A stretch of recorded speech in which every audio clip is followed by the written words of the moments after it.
مفسرین نے لکھا یہ دونوں صورتیں اکٹھی نازل ہوئیں۔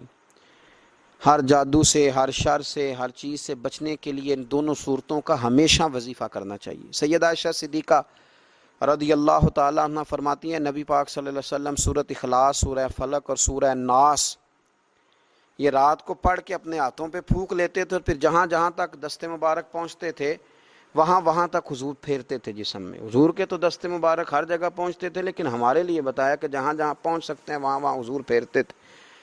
اور بچوں پر بھی پڑھ کے دم کرنے کے لیے روایات موجود ہیں، سورہ فلق اور سورہ ناس۔ تو بڑی خوبصورت صورتیں ہیں، ان کو یاد کرنا چاہیے، ہر وقت ان کی تلاوت کرتے رہنا چاہیے۔ اللہ تعالیٰ سمجھنے کی توفیق عطا فرمائے۔ اللہ کریم نے سورہ فلق کے اندر ارشاد فرمایا قل اعوذ برب الفلق، آپ عرض کیجئے کہ میں پناہ لیتا ہوں صبح کے پروردگار کی، من شر ما خلق، ہر اس چیز کے شر سے جسے اس نے پیدا کیا ہے۔ اللہ کی پیدا کی ہوئی چیزوں کے شر سے میں اللہ کی پناہ لیتا ہوں۔ ومن شر غاسق اذا وقب، اور رات کی تاریکی کے شر سے جب وہ چھا جائے۔ زیادہ شر رات کو پھیلتا ہے، زیادہ گناہ رات کو ہوتے ہیں۔ رات کی تاریکی کے شر سے جب وہ پھیل جائے۔ ومن شر النفاثات فی العقد، اور ان کے شر سے جو پھونکے مارتی ہیں گرہوں پر۔ جب جادو کرتے تھے نا دور جاہلیت میں لوگ، تو وہ گرہ لگا کے اس میں پھونکتے تھے، فرمایا ان کے شر سے بھی پناہ مانگتے ہیں۔ ومن شر حاسد اذا حسد، اور حسد کرنے والوں کے شر سے جب وہ حسد کرے۔ جو لوگ یہ پڑھتے ہیں تو جو بھی جادو ٹونا کریں گے وہ سب انشاءاللہ تعالی دور ہو جائے گا۔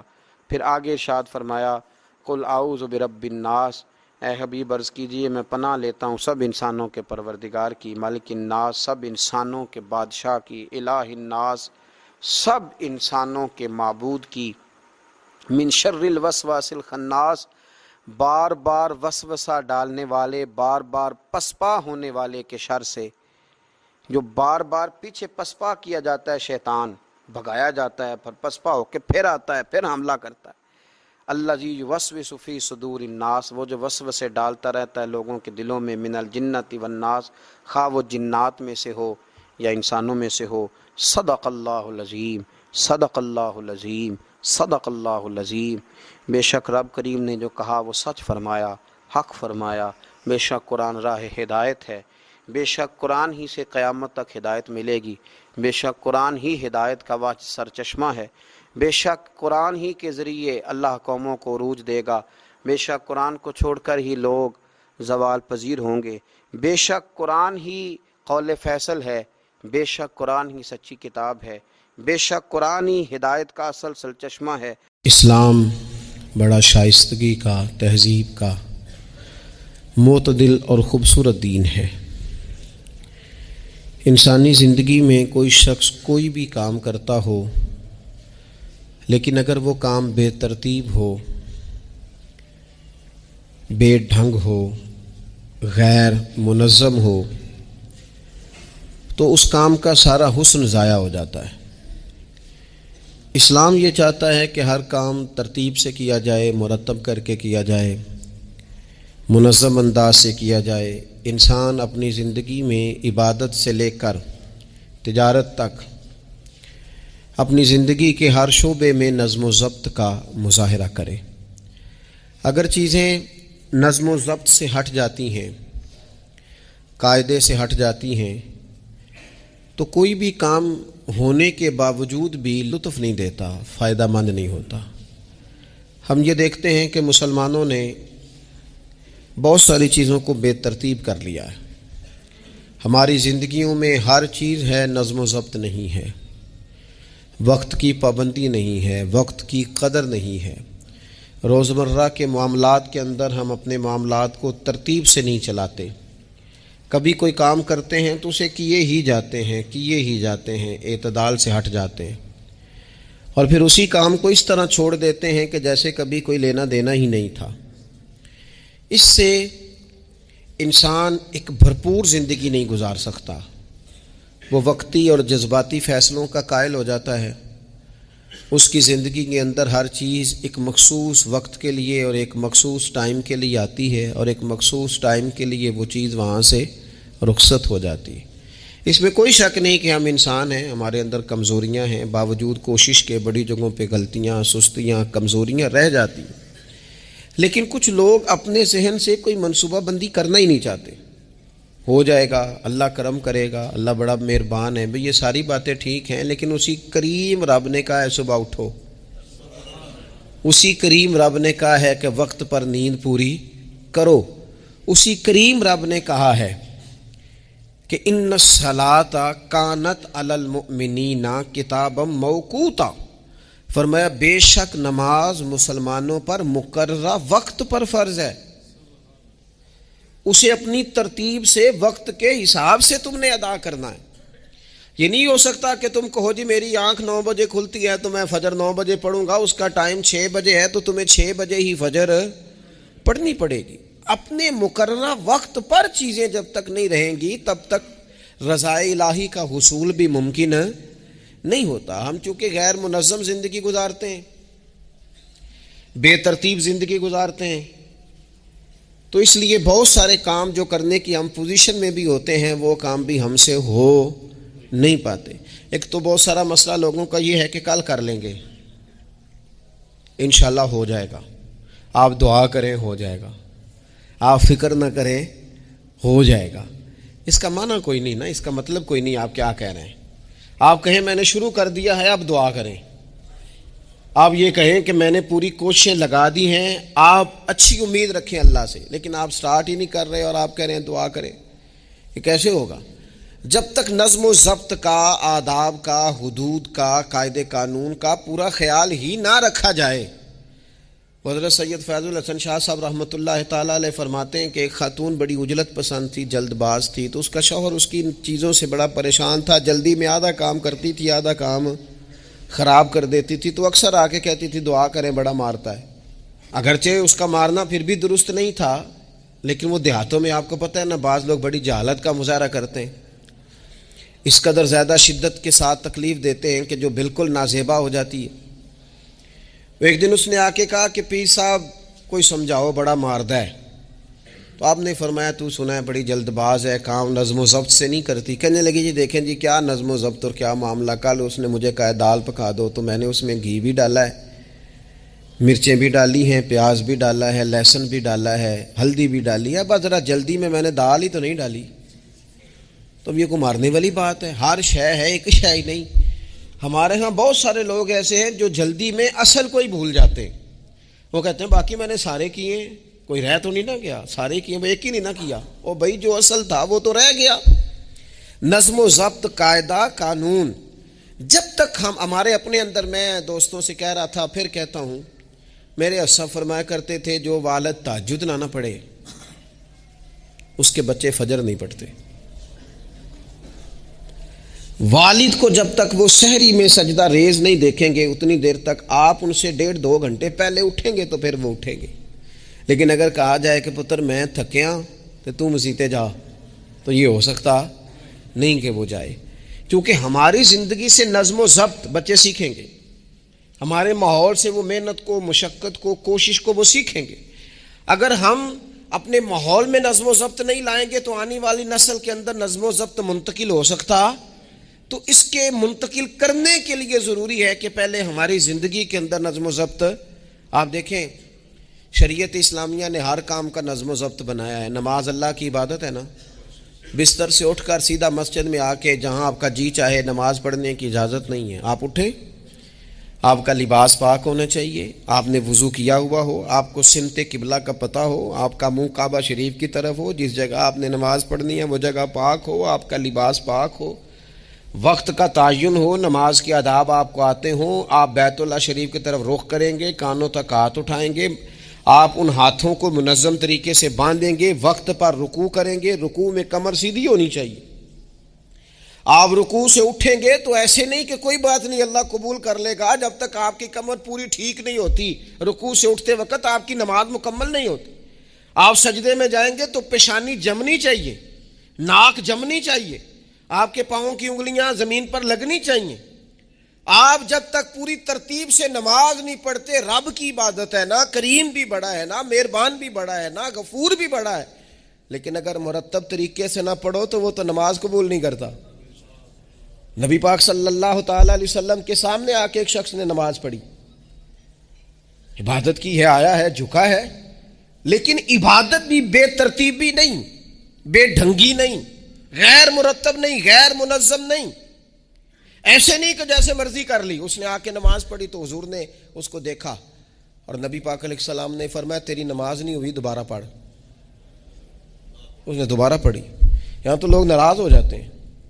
ایک دفعہ طالب علمی کی بات ہے، میں ایک جگہ نماز کے لیے وضو کر رہا تھا تو ایک صاحب نے وضو کیا، بڑی جلدی میں آئے اور جلدی میں وضو کیا تو ان کا ایک ٹخنا خشک رہ گیا. تو میں نے ان کی خدمت میں بڑی، چونکہ بزرگ تھے، بڑے تھے مجھ سے، میں نے بڑی عرض کی. میں نے کہا وہ آپ کو خیال نہیں رہا، آپ کا ٹخنا خشک ہے. وہ کہتے ہیں مولوی وہ لنگن نہ دے آ جائے، دیکھو کوئی لنگ نہ جائے. تو سو قبول کرنی کہ اللہ نے. میں نے ان سے کہا آپ کیا کام کرتے ہیں؟ کہنے لگا میں کپڑا بیچتا ہوں. تو میں نے کہا اگر آپ کا 1000 روپے والا گز کپڑا ہو تو کوئی شخص کہ کوئی عرض نہیں، چل مہربانی کر 300 کا دے دیتے ہو؟ کہنے لگا نہیں جی ترتیب سے ہی بات چلے گی. تو میں نے کہا یہ بھی ذرا ترتیب سے ہی چلے گی. اللہ نے کہا ہے کہ اس طرح کر کے پڑھو تو پھر میں قبول کروں گا. تو اگر وہ رستہ ہی آپ نے اختیار نہیں کیا. نبی پاک علیہ السلام کے سامنے اس نے نماز پڑھی، حضور کے سامنے. نبی پاک رحمت للعالمین ہے نا، حضور سے زیادہ کو پیار کرنے والا تو نہیں نا. نبی پاک نے تو نہیں فرمایا چل میرے سامنے پڑھی ہے تیری قبول ہی قبول ہے. حضور نے فرمایا تیری نماز نہیں ہوئی، دوبارہ پڑھ. اس نے دوبارہ پڑھی. حضور نے فرمایا تیری نماز نہیں ہوئی، دوبارہ پڑھ. اس نے 12 پڑھی، 3 دفعہ پڑھی. پھر حضور کی بارگاہ میں آیا تو نبی پاک علیہ السلام نے فرمایا جب تو رکوع کرے تو صحیح کر کے رکوع کر، جب تو سجدہ کرے تو صحیح کر کے سجدہ کر، اور جب تو قیام میں کھڑا ہو تو ایک منظم طریقے سے کھڑا ہو. فرمایا اس اعتدال، اس نظم و ضبط سے، اس ترتیب سے نماز پڑھ، امید ہے خدا کے فضل پر کہ وہ تیری عبادت کو قبول فرمائے گا.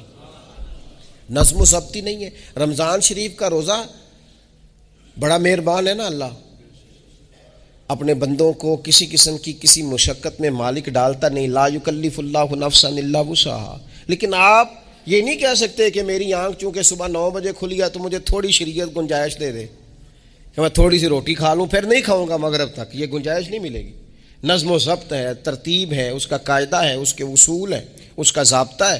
سحری میں اٹھیں گے آپ، اگر آپ کی آنکھ نہیں کھلی ہے تو آپ کی اجازت چلی گئی، وقت ختم ہو گیا. آپ بے ترتیب ہوئے، آپ غافل ہوئے، آپ نے کیوں لمبی نیند کی، آپ کیوں وقت پہ نہیں اٹھے. زکوٰۃ ہے، آپ کو ٹائم دیا گیا ہے کہ اضافی رقم آپ کے پاس ہو، آپ کے اخراجات سے زیادہ ہو. کس منظم طریقے سے زکوٰۃ فرض کی گئی ہے، اور یہ وہ نظم و ضبط ہے جس سے بندے کو تکلیف نہیں ہوتی. یعنی آپ کی ضروریات سے زیادہ مال ہو، اس مال کی قیمت 7.5 تولے سونے کے برابر یا 52.5 تولے چاندی تک پہنچ جائے، پھر وہ کل پہنچی ہے تو آج زکوٰۃ فرض نہیں، اس پر سال گزر جائے، پھر بھی وہ سارا نہیں دینا، اس میں سے 2.5% دینا. نظم و ضبط سے اللہ تعالیٰ نے توفیق دی نا جب بیت اللہ شریف کا حج کرنے کی.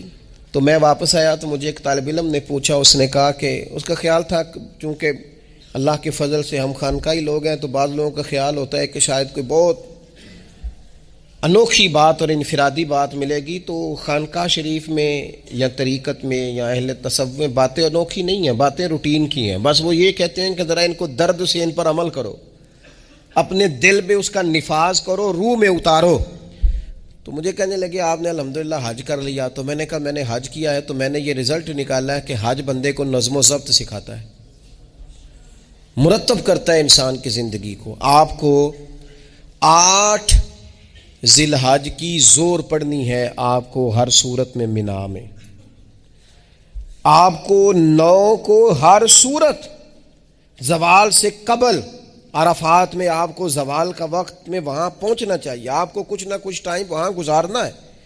ایک منظم ترتیب ہے کہ مغرب کے وقت نکل آؤ، وہاں آپ نے نماز نہیں پڑھنی، آپ آ کے عرفات سے نکلیں، مغرب عشاء کی نمازیں مزدلفہ میں پڑھیں.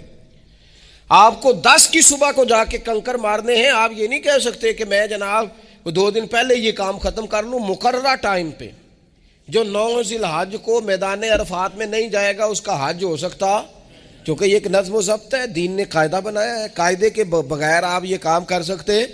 میں مصروف ہوں جی، مجھے سفر کرنا ہے، میں نے قربانی کرنی ہے تو 10 کو نہیں کر سکتا، میں 8 کو کر کے چلا جاؤں تو جاؤ، اللہ قبول ہی نہیں کرتا. قربانی اپنے ٹائم پہ، مقررہ وقت پر. نظم و ضبط پوری عبادات اسلامیہ میں آپ دیکھ لیں، نظم و ضبط ہے، اصول ہے، قاعدہ ضابطہ ہے. وہ ہمارے یہاں کچھ لوگ نا درویشی کی بنیاد پر بھی جہالت پھیلاتے ہیں. وہ کہتے ہیں جی اسی درویش لوگ ہیں جی، ہم کسی نظم و ضبط کے قائل نہیں. اس کا کیا معنی ہوا جی؟ وہ درویش تو تنظیمیں نہیں چلاتے، تو درویش کیا چلاتے ہیں؟ جہالت چلاتے ہیں. درویش ہی تو تنظیم چلا سکتا ہے، درویش ہی تو ادارہ چلا سکتا ہے، درویش ہی تو ایک منظم سلسلہ تعلیم آگے لے جا سکتا ہے، چونکہ اس کی زندگی میں نظم و ضبط ہوتا ہے. اس کی زندگی ایک پورے قاعدے کے مطابق مرتب ہوتی ہے، اس کی زندگی میں ٹائم ٹیبل پوری ترتیب سے ہوتا ہے. تو یاد رکھیے گا کہ نظم و ضبط ایک حسن ہے. آپ دیکھیے شریعت اسلامیہ کس طرح سے ہماری تربیت کرتی ہے. شریعت تو کہتی ہے باقی ساری چیزیں تو ایک طرف رہ گئیں، کسی کے گھر بھی جانا ہے تو نظم و ضبط سے جانا ہے. آپ کے بھائی کا گھر ہے، آپ کے دوست کا گھر ہے، آپ کا قریبی تعلق ہے، بغیر اجازت جا سکتے ہیں؟ دین نظم سکھاتا ہے. قرآن مجید فرقان حمید نے کہا یا ایھا الذین آمنوا لا تدخلوا بیوتا غیر بیوتکم حتی تستأنسوا وتسلموا علی اہلھا. کیا کرو؟ اگر کسی کے گھر جاؤ نا تو پہلے جا کے اجازت لو. یا ایھا الذین آمنوا، اے ایمان والو. کن سے کہا؟ صاحب. کسی کے گھر میں داخل ہونا ہے تو پہلے کیا کرنا ہے؟ اجازت لینی ہے. اہل خانہ کو سلام کرنا ہے، اور اگر وہ اجازت نہ دیں تو پھر ان کے گھر میں داخل ہے. نبی پاک علیہ السلام 3 دفعہ دستک دیتے تھے، اجازت نہیں ملتی تھی تو لوٹ آتے تھے. جھگڑا کیا ہے؟ یہاں عام لوگ ناراض ہو جاتے ہیں، کہتے ہیں میں ملنے گیا سا جی تو مینوں ٹائم ملیا سی، آپ کے ٹائم کا نہیں میں نے خیال کیا. جب تک آپ نظم و ضبط نہیں سمجھتے، ترتیب نہیں سمجھتے. آپ دیکھیں نا نبی پاک صلی اللہ تعالی علیہ وسلم کے گھر کھانا تھا صحابہ کا، صحابہ نے کھانا کھا لیا. بہت سارے لوگ ایسے ہوتے ہیں جو کھانا کھانے کے بعد بیٹھ جاتے ہیں، شادیوں پہ، بیاہ پہ آپ دیکھتے ہیں گپ شپ لگنے لگتی ہے، وہ دیر تک بیٹھے رہتے ہیں. تو وہاں بھی کچھ لوگ بیٹھ گئے، کوئی اچھی گفتگو، کوئی دین کی، کوئی خیر کی بات ہونے لگی. نبی پاک علیہ السلام 2-3 دفعہ تشریف لائے، ان کو دیکھا. یا ایھا الذین آمنوا لا ترفعوا اصواتکم فوق صوت النبی ولا تجہروا لہ بالقول. نبی پاک صلی اللہ تعالی علیہ وآلہ وسلم کی بارگاہ میں تو آواز اونچی نہیں کرنی، تم نے اس طرح چلا کر بات نہیں کرنی. اس طرح لوگ آپس میں کرتے ہیں.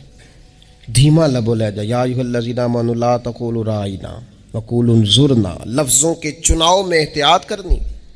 وہ دیر تک بیٹھے رہے، بات چیت ہو رہی ہے. حضور 2-1 دفعہ آئے، واپس چلے گئے. اللہ تعالیٰ نے قرآن نازل کر دیا، فرمایا میرے محبوب کو تکلیف دیتے ہو؟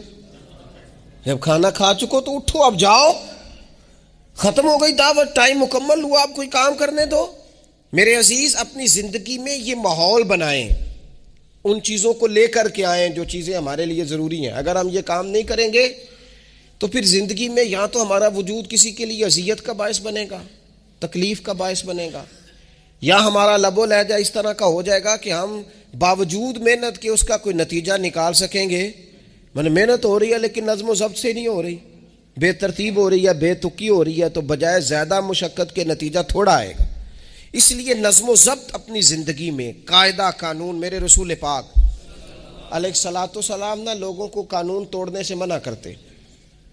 حضور علیہ الصلاۃ والسلام لوگوں کو اطاعت امیر کا حکم دیتے، امیر کی فرما برداری کی بات سناتے. فرماتے اگر تمہارے اوپر نک کٹا حبشی غلام بھی امیر بنا دیا جائے جو کتاب اللہ کے مطابق تمہیں حکم دے تو اللہ کے محبوب فرماتے ہیں اس کی بات بھی سننا اور اس کی فرما برداری بھی کرنا، پیچھے نہ ہٹنا. تم یہ نہ دیکھنا کہ یار یہ تو نک کٹا حبشی غلام ہے اور میں تو معاذ اللہ سے بہتر ہوں. اس کی فرما برداری کرنا، اس لیے کہ نظم و ضبط قائم رہتا ہے جب لوگ قانون کی پابندی کرتے ہیں، اور جب قانون کی پابندی نہیں ہوتی، جہاں قیام عدل نہ ہو وہاں قرار ہو سکتا ہے. حضرت عمر جیسے لوگ اگر عدالتوں میں پیش ہو سکتے ہیں، اگر خود رسول پاک علیہ السلام اپنا آپ پیش کرتے ہیں صحابی سے، وہ کہتے ہیں جی آپ نے مجھے چبو دیا ہے صفیں سیدھی کرتے تیر یا نیزہ تو میں بدلہ لوں گا، تو حضور پیش کرتے ہیں اپنا آپ. حالانکہ وہ تو دور محبت تھا، عرض کی حضور کس نے بدلہ لینا تھا، نہ آپ نے کوئی تکلیف دی تھی، یہ تو وجود چومنے کا بہانہ تھا. لیکن نبی کریم علیہ الصلوۃ والسلام نے جو ہمارے سامنے اسوہ رکھا ہے، اس میں یہ ہے کہ یہ نظم اس طرح کا ہونا چاہیے کہ کوئی شخص بھی قاعدے قانون سے بالا تر. حضور علیہ السلام نے فرمایا 3 لوگ سفر کریں تو ایک کو امیر بنا لیں. ورنہ بار بار بحث ہوگی، ایک کہے گا یہاں ٹھہرنا ہے، یہاں کھانا کھانا ہے، یہاں نماز پڑھنی ہے، دوسرا کہے گا یہاں 3 سفر کرو تو ایک کو اپنا امیر مان لو۔ نظم و ضبط سے زندگی گزارو، مرتب کر کے زندگی۔ ہمارے ہاں یہ ہوتا ہے کہ نظم و ضبط نہیں ہوتا، ہمیں اپنے کام سے زیادہ نا دوسروں کے کام کا پتہ ہوتا ہے، اپنے مدرسے سے زیادہ دوسرے مدرسے کا پتہ ہوتا ہے، اپنے کالج سے زیادہ دوسرے کالج کی معلومات ہوتی ہے۔ ہم کیا کرتے ہیں؟ ہم اپنے کام سے زیادہ دوسرے کے کام میں ٹانگ اڑاتے ہیں، نظم و ضبط گڑبڑ ہو جاتا ہے، ایک دوسرے کے کام میں مداخلت کرتے ہیں۔ اپنا کام مرتب طریقے سے کیا جائے، جس نظم میں جس جگہ ہمیں ڈیوٹی دی گئی ہے ہم اس ڈیوٹی کے پابند ہیں، ہم اس کو پورے غور سے کریں، پوری توجہ سے کریں، پورے انہماک کے ساتھ کریں۔ اپنے کام پر ہم جب تک توجہ دیتے ہیں تو کام ٹھیک رہتا ہے۔ اسی طریقے سے رسول پاک صلی اللہ تعالی علیہ وسلم نا گھر کے باہر بھی پورے نظم و ضبط کے قائل تھے، پوری ترتیب۔ آپ دیکھیں حضور صفوں کا درست ہونا بڑا پسند کرتے تھے، نماز ہی پڑھنی ہے نا، کھڑے ہو گئے ہیں نا، لیکن حضور نے دعا دی، فرمایا صفیں سیدھی کرو، اللہ تمہارے دل بھی سیدھے کر دے گا۔ حضور نماز کی جماعت سے پہلے اعلان کرتے بھئی اپنی صفوں کو درست کر لو۔ حضور پسند کرتے کہ بالکل اس طرح مرتب ہو کے لوگ نماز پڑھیں، کوئی چیز بھی غیر مرتب۔ یہاں جناب کوئی شخص بھی قطار میں لگنے کو تیار نہیں، باری کا انتظار کرنے کو تیار نہیں ہے۔ بینک میں ہمیں ذرا پہلے بلا لیا گیا تو ہم کہتے ہیں اللہ نے بڑی عزت دیتی ہے، اور پھر کچھ پروٹوکول تو بے جا ہے، سوائے تکلیف کے اور کچھ دیتے۔ میں نے جنازوں پہ دیکھا ہے، کسی عالم کا جنازہ پڑا ہے، کسی بڑے آدمی کا، تو وہاں 15 لوگ ہوتے ہیں ٹوٹل جو جنازہ نہیں پڑھنے دیتے، وہ گھسے ہوتے ہیں آگے، میں نے چہرہ دیکھنا ہے، میں نے اگلی صف میں کھڑے ہونا ہے۔ یہی حال محافل میں ہوتا ہے۔ نظم و ضبط پیدا کریں، کسی چیز کو بے ترتیب نہ کریں، کوئی کام بھی بے ڈھنگا نہ ہو۔ نبی اکرم صلی اللہ تعالی علیہ وسلم کی مجلس مبارک میں جب کوئی شخص آتا تھا نا تو حضرت ابو بکر صدیق اسے سائڈ پہ لے جاتے تھے، کہتے تھے تمہیں پتہ ہے اللہ کا قرآن کہتا ہے حضور کے سامنے آواز اونچی نہیں کرنی۔ اسے پہلے آداب مجلس سکھاتے تھے، نظم و ضبط سکھاتے تھے، حضور کی بارگاہ میں حاضری کا طریقہ سکھاتے تھے، پھر نبی پاک صلی اللہ تعالی علیہ وسلم کی بارگاہ میں پیش کرتے تھے۔ ہمارے بے صبرے ہو جانے کی بڑی وجہ بھی یہ ہے کہ نظم و ضبط نہیں، ہمارے جلد باز ہو جانے کی وجہ یہ ہے کہ نظم و ضبط نہیں، ہماری طبیعت جو بہت زیادہ ڈسٹرب ہو جاتی ہے، ذہنی الجھاؤ پیدا ہوتا ہے، اس کی وجہ بھی یہ ہے کہ نظم و ضبط نہیں ہے۔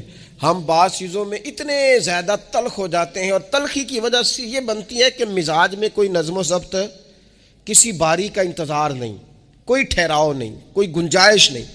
ماحول میں نظم و ضبط پیدا کریں، زندگی میں نظم و ضبط پیدا کریں، اپنے بچوں میں نظم و ضبط لائیں، اپنے اداروں کے اندر نظم و ضبط پیدا کریں، اور پھر حوصلہ رکھیں، ہمت رکھیں، تحمل مزاجی پیدا کریں۔ نبی اکرم صلی اللہ تعالی علیہ وسلم نے نا اپنے گھر میں اپنے ٹائم کو 3 حصوں میں تقسیم کیا تھا۔ ہم گھر کے اندر جاتے ہیں اپنا ٹائم تقسیم نہیں کرتے، یہاں تو کوئی بندہ مطالبہ کرتا ہے تو ڈانٹ کے چپ کرانے کی کوشش کرتے ہیں، تھکا ہوا ہوں خبردار بات نہ کرنا۔ آپ نے چپ کرا دیا، چپ کرانے سے بغاوت پیدا ہوتی ہے، نفرت جنم لیتی ہے۔ یہاں چپ کرا دیتے ہیں، یا اگر ہم کوئی بات کرتے ہیں تو وہ کوشش کرتے ہیں کہ اس وقت جان چھوٹے، یہ دن گزرے کل دیکھیں گے۔ اس سے کیا ہوتا ہے، اس سے جو شخص آپ کے سامنے بیٹھا ہے اس کی امید ٹوٹتی ہے، وہ کہتا ہے یار یہ کیا معاملہ ہے۔ بچوں کی امیدیں ٹوٹتی ہیں، گھر والوں کی امیدیں ٹوٹتی ہیں کہ یار یہ تو جان چھڑا رہے ہیں۔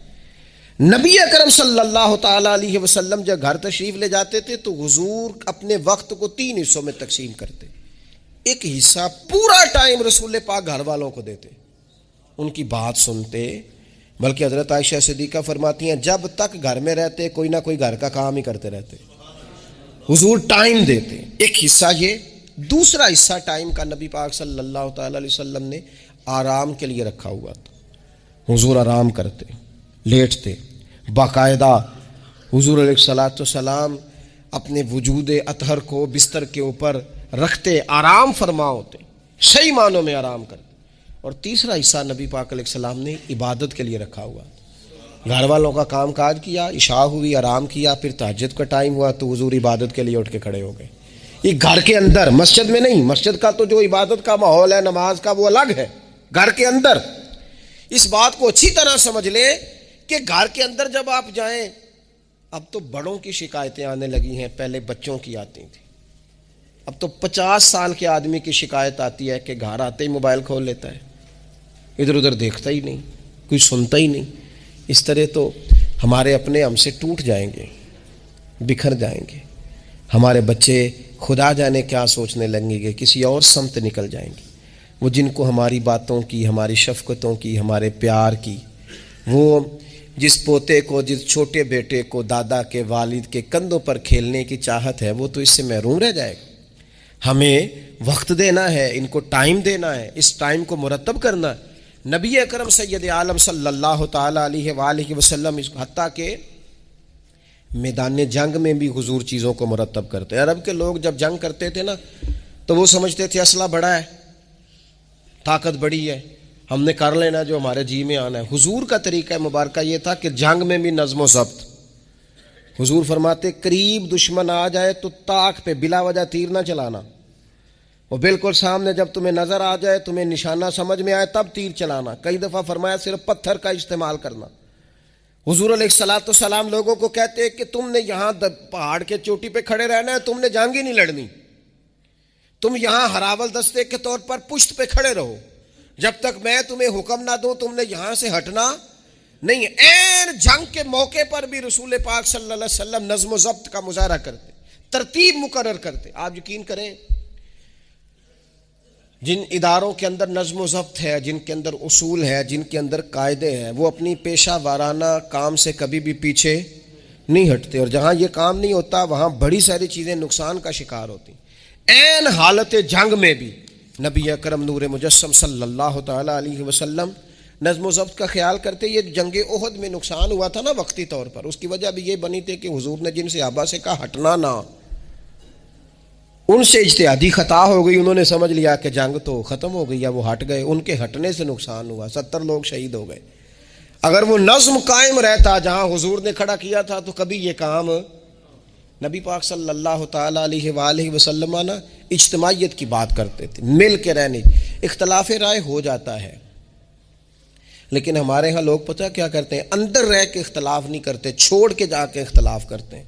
یہ مخلص نہ ہونے کی علامت ہے. جو لوگ مخلص ہوتے ہیں وہ اندر رہ کے رائے کے اختلاف کرتے ہیں. وہ کہتے ہیں یار میں چھوڑ کے تو نہیں نہ جا سکتا، میں ادھر ہی رہوں گا، جو کمزوریاں ہیں جو غلطیاں ہیں ان کو ہائی لائٹ کروں گا، رہوں گا. اسی لیے نبی پاک علیہ السلام کے صحابہ مختلف قسم کے مشورے دیتے تھے. تو سرور کائنات علیہ الصلوۃ والسلام اجتماعی نظم کی بات کرتے. ایک مقام پہ حضور نے صحابہ کو دیکھا کہ چھوٹی چھوٹی ٹولیاں بنا کے الگ الگ بیٹھے ہوئے ہیں. تو نبی پاک علیہ الصلوۃ والسلام نے فرمایا یہ شیطان تمہیں الگ الگ کرتا ہے. اور فرمایا جس طرح بکریوں کا بھیڑیا ہوتا ہے، انسانوں کا بھیڑیا شیطان ہے. جب کسی کو مجمع سے الگ کر لیتا ہے، حضور فرماتے ہیں جسے بھیڑیا بکریوں سے الگ کرتا ہے نا پھر اس کا شکار کرتا ہے. اور شیطان بھی جب تمہیں اجتماعیت سے الگ کر لیتا ہے، در مرشدہ چھڈی نہیں تے ہو جاویں گا روگی. جیڑی بکری اجڑوں وچھڑی او بگیاڑا جوگی. او بگیاڑا جوگی کھا جائیں گے، پھاڑ ڈالیں گے اسے. در مرشدہ چھڈی نہیں او نہیں تے ہو جاویں گا روگی. جیڑی بکری اجڑوں وچھڑی او بگیاڑا جوگی. اسے تو لے کے چلا جائے گا. اجڑ پر، اجتماعیت پر کبھی بھی بھیڑیا حملہ. تو حضور صحابہ سے کہتے تھے بیٹھو تو ذرا مل کے بیٹھو، کسی جگہ تم بیٹھو تو اجتماعیت. بڑی مشہور حدیث ہے، چند لوگ جمعے میں کھڑے تھے تو حضور نے فرمایا بیٹھ جاؤ الگ الگ. بعض لوگ بڑے قائل ہوتے ہیں نا، تھوڑا سا جناب ہم نے ذرا ہٹ کے رہنا ہے، ہم نے تھوڑا سا الگ سے رہنا ہے، تھوڑا سائڈ پہ بیٹھنا ہے. تو حضور پسند نہیں کرتے تھے. فرمایا اکٹھے بیٹھو، مجمع کی صورت میں بیٹھو. بلکہ حضور علیہ الصلوۃ والسلام نے یہ تو اجتماعی نماز کا حکم دیا نا، فرمایا جس علاقے میں 3 مسلمان بھی بستے ہو نا وہ بھی باجماعت نماز پڑھیں. وَرْكَعُوا مَعَ الرَّاكِعِينَ، رکوع کرو پر رکوع کرنے والوں کے ساتھ، تنہا نہیں، مل کے.